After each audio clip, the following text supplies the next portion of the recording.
Hello and welcome to the world of stories. I'm sure you're here for a bedtime story to help you drift into sleep. And so, let's begin.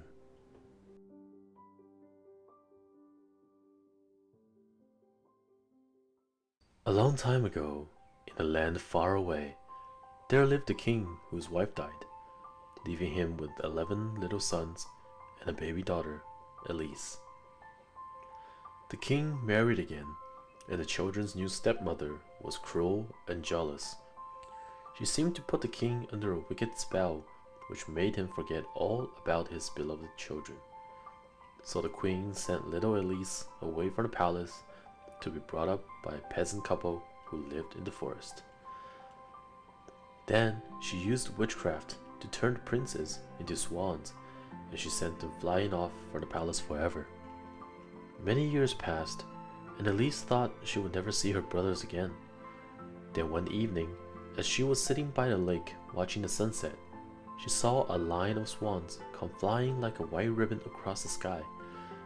They alighted next to her, and at the exact moment when the sun melted into the lake, the swans disappeared in a flutter of feathers. In their place stood 11 princes. They were Elise's long-lost brothers. They recognized each other at once, and they ran to hug each other, weeping tears of joy. "We have to live as swans by day," the princess explained, "but at night we return to our true selves. Our wicked stepmother banished us to live in a country which lies across the wide sea, and we're only allowed to return here once a year for just 11 days.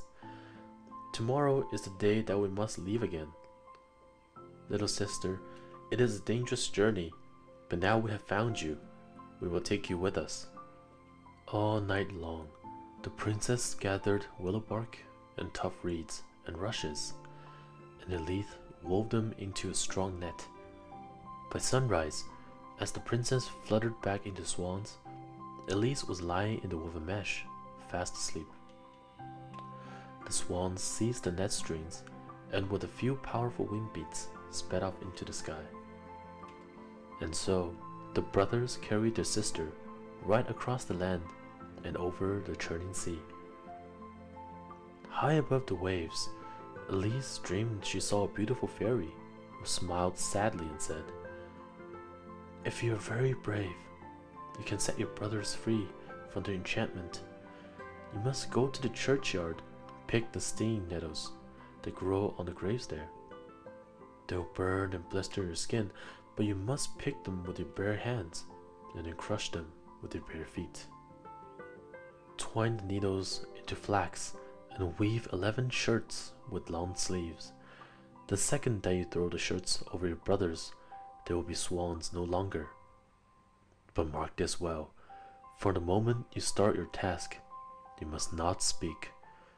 If you utter a single word, you'll be like a dagger through your brothers' hearts, and they will surely die." Elise awoke with a start to find herself lying on a bed of moss in a great cavern, shaded with vines and creepers. Her brothers were flown, and strangely, there was a stinging nettle lying next to her. At once, she slipped away to find the churchyard. The graves were silent and spooky, but Elise clambered all over them, collecting the nettles that spread there in thick clumps. How the nettles burnt and blistered her hands! Elise hurried back to the cave and trampled on the nettles until they were crushed and her feet swollen and sore. Finally, she twisted the stalks into flax and began carefully to weave. Elise's work was clumsy and slow due to her red, painful hands and arms, but by the evening, when the swans returned, she had woven nearly half the first shirt. The princes were upset by Elise's strange task and scared by her silence, but when they saw the spark of hope in Elise's eyes, they realized that she must be suffering for their sake. The youngest brother wept for his sister's pain, and as his tears fell onto her injured arms and hands, the blisters healed themselves and disappeared. Elise would have worked around the clock until all 11 shirts were finished and the spell finally broken. However, The next day, her hiding place in the cavern was sniffed out by hunting dogs and a royal hunting party burst in upon her. Elise was terrified, but she knew that if she uttered a single word, her brothers would die. The king thought that Elise was the most beautiful girl he had ever seen. "Don't be afraid," he said gently to her, as she stood trembling and silent. "Whoever you are, you can't live here in this cave. You will come back to my palace, and I'll make sure you're looked after and taken care of." The king lifted Elise up behind him on his horse, and they were off like the wind over the hills. Elise wept without a word as the ladies of the court dressed her in silk and satins, threaded pearls in her hair, and led her into a splendid banquet which the king had ordered in her honor. "You will be my queen," the king told Elise gently after the feast, "but I do not want you to be sad. I want you to be happy with me."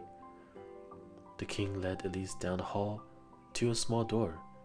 He opened it, and Elise's mouth widened into a perfect O of surprise.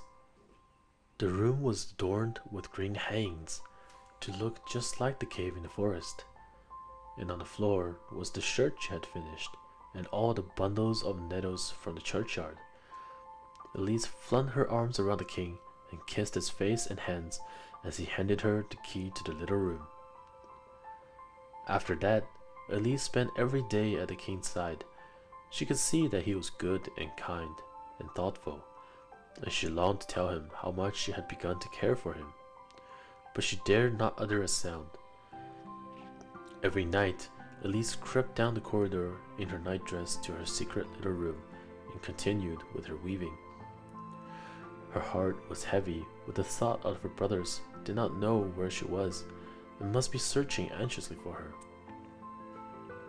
Night after night, the pile of flax grew lower and lower, and by the time the 10th shirt was finished, Elise was in desperate need of more nettles.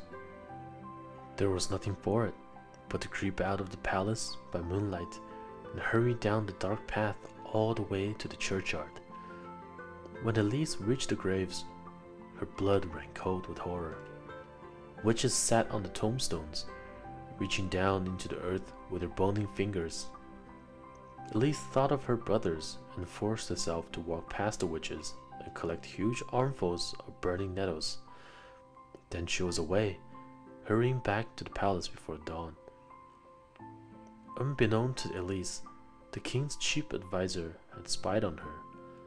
He had always been jealous of the wild, silent girl from the cave who had won the king's heart and now sat at the king's side instead of him. His wicked heart leapt for joy as he hurried to the king the very next morning.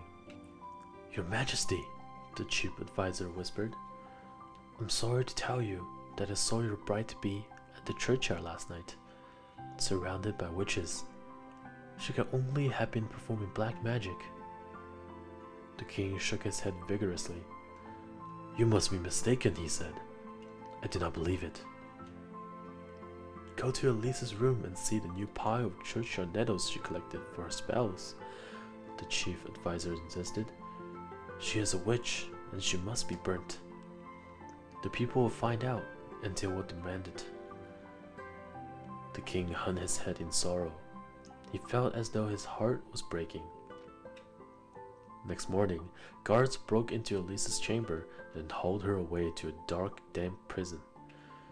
They left her with only her nettles for a pillow and the shirt she had woven to keep her warm, but they were all Elise wanted. Elise didn't know what she had done wrong, but she knew she was going to die and that she didn't have much time left. Her hands trembled as she hurried desperately to finish the final shirt. As she twisted and plaited and wove, a swan came flapping his wings against the window. Elise recognized her youngest brother, and she ran to thrust her fingers through the bars and stroke his feathers. She couldn't say a word to tell him what had happened, and tears sparkled in her eyes as she waved him away and hurried back to her work. All day and all night, Elise's sore fingers worked faster than ever. As the sun's rays stretched through the bars, The final shirt was nearly finished. Elise didn't stop frantically working, even when the guards burst her into a smelly cart and then went bumping through the streets. Crowds of people threw mud at her and jeered. "Look at the witch!" they shouted. "See, she's working on some evil spell." Then the cart arrived at the bonfire, and the executioner stepped forward to drag Elise to her death. But suddenly, 11 huge white swans swooped down out of the sky, quick as a flash. Elise grabbed the shirts and threw them over the birds. The crowds fell back in terror as there was a huge flash of lightning. The swans disappeared, and in their place stood 11 handsome princes. Although the youngest had a swan's wing instead of one arm, for Elise had run out of time to finish the final sleeve of his shirt.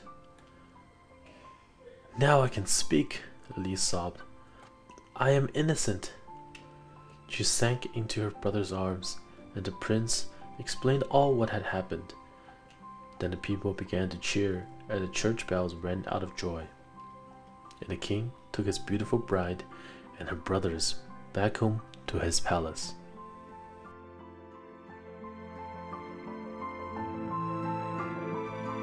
That's it for tonight. Thank you for listening. Have a great night. Please like and subscribe if you like my contents. I shall update daily and continue my best efforts. Good night.